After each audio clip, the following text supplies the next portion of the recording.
അങ്ങനെ നീണ്ട 3 മാസത്തിന് ശേഷം ഞങ്ങൾ വീണ്ടും കേരളത്തിലെത്തി കേട്ടോ. കേരളത്തിൽ എന്ന് പറഞ്ഞാൽ ഇടുക്കിയിൽ. ഇപ്പോൾ കല്യാണ സീസൺ ആണല്ലോ, അപ്പോൾ കുറച്ച് കല്യാണമൊക്കെ ഉണ്ട്, അതൊക്കെ കൂടാനായിട്ട് വന്നതാണ്. അങ്ങനെ തിരക്കിനിടയ്ക്ക് ഓടി ഞാൻ എൻ്റെ വീട്ടിലെത്തി. ഇത്തവണ വീട്ടിൽ വന്നപ്പോഴേ മമ്മിക്ക് കൂട്ടായിട്ട് കുറച്ച് പുതിയ ആൾക്കാർ കൂടി വന്നിട്ടുണ്ട്. അവരിലൊന്നാട്ടോ ഈ കോഴികൾ. എല്ലാവരും മുട്ടയൊക്കെ ഇട്ട് തുടങ്ങിയിട്ടുണ്ട്, ഒരു മുട്ട കൂട്ടിക്കിടപ്പുണ്ട്. ഇതൊക്കെ കണ്ടപ്പോഴത്തേക്കും കുഞ്ഞൂസിന് ഭയങ്കര എക്സൈറ്റ്മെൻ്റ് ആട്ടോ. അവൾ ഈ ബുക്കിലും ടി വിയിലും ഒക്കെ കണ്ട കാര്യത്തിന് നേരിട്ട് കാണുന്നതിൻ്റെ ഒരു ത്രില്ലിലായിരുന്നു കുഞ്ഞൂസ്. അങ്ങനെ കോഴീനൊക്കെ അയച്ചു വിട്ടിട്ട് ഞങ്ങൾ നേരെ അടുക്കള വശത്തേക്ക് വന്നപ്പോൾ നീണ്ടു കിടക്കുന്നു 3 പേര്. ഇത് നമ്മൾ ഇവിടെ വളർത്തുന്ന പൂച്ചയല്ല കേട്ടോ, തീരെ കുഞ്ഞായിരുന്നു. അപ്പോൾ തള്ളപ്പൂച്ച കുഞ്ഞുങ്ങളും കൂടെ വീട്ടിൽ വന്നതാണ്. അപ്പോൾ മമ്മീന് ചോറും പാലും ഒക്കെ വെച്ച് കൊടുത്തിട്ട് ഇപ്പോൾ ഇവിടെയാണ് സ്ഥിരതാമസം. വീടിൻ്റെ അകത്തല്ല, വീടിന് പുറത്താണ് ആൾക്കാരുടെ കിടപ്പും കളിയൊക്കെ കേട്ടോ. അങ്ങനെ അവരെയൊക്കെ കണ്ടിട്ട് അപ്പോഴേക്കും മമ്മി ദേ കുമ്പിളപ്പവും ചായ എടുത്തുകൊണ്ട് വന്നു. 4 മണിയൊക്കെ കഴിഞ്ഞു കേട്ടോ, ഒരു ഈവനിങ് സമയമാണ്.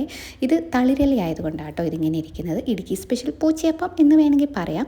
അങ്ങനെ അതൊക്കെ കുടിച്ച് കഴിഞ്ഞിട്ട് നേരത്തെ പറമ്പിലോട്ട് ഇറങ്ങി. പകലിറങ്ങാൻ പറ്റത്തില്ലല്ലോ, ഭയങ്കര ചൂടാണ്. ചെന്നൈയിൽ വെച്ച് നോക്കുമ്പോൾ എനിക്ക് തോന്നുന്നു ചെന്നൈയാണ് പിന്നെയും പെയ്തെന്ന് തോന്നും. അമ്മാതിരി ചൂടാണ് ഇവിടെ, നമുക്ക് ഇരിക്കാനായിട്ട് പറ്റത്തില്ല. അങ്ങനെ പറമ്പിലേക്ക് ഇറങ്ങിക്കഴിഞ്ഞപ്പോഴത്തേക്കും കവാത്തൊക്കെ ഉണ്ട്. വെയിലുള്ളത് കൊണ്ട് നമ്മൾ ചെടിയുടെ കവാത്തൊന്നും എടുത്തിട്ടില്ല. ഏലത്തിൽ ഇങ്ങനെ പൂവൊക്കെ ഇട്ട് നിൽപ്പുണ്ട്.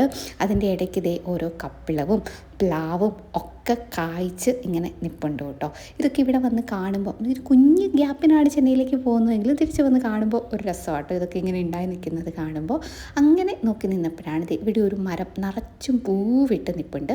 ഇതിൻ്റെ പേരെന്താണെന്ന് എനിക്കറിയില്ല. ഇതിൻ്റെ കായ ഞാൻ നിങ്ങളെ കാണിച്ചു തരാം കേട്ടോ.